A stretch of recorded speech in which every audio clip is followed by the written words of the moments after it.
మాతృమూర్తి ఆయిషా రజల్లా తలానహ విడిచిపెట్టిన ఉమ్రాను పూర్తి చేయడం కోసం ఎక్కడికి వెళ్ళి ఇహ్రాం ధరించారు?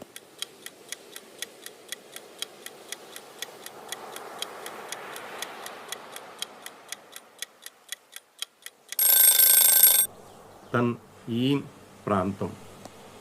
ప్రవక్త సల్లల్లాహు అలైహి వసల్లం తన్ఈమ్ ప్రాంతం వరకు ఆయిషా రజల్లాహు అన్హాతో పాటు తోడుగా ఎవరిని పంపారు?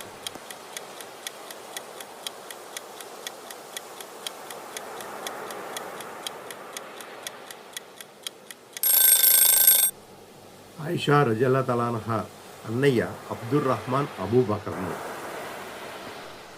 మక్కా వాసులు ఉమ్రా కోసం ఇహ్రాం ధరించాలనుకుంటే ఎక్కడ ధరించవచ్చు?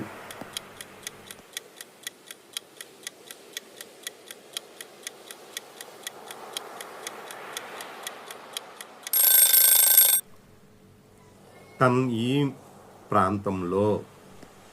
ఆయిషా రజల్లాహు అన్హా తన్ఈమ్ ప్రాంతంలోని తిరిగి వచ్చేంత వరకు ప్రవక్త సల్లల్లాహు అలైహి వసల్లం ఎక్కడ నిరీక్షించారు?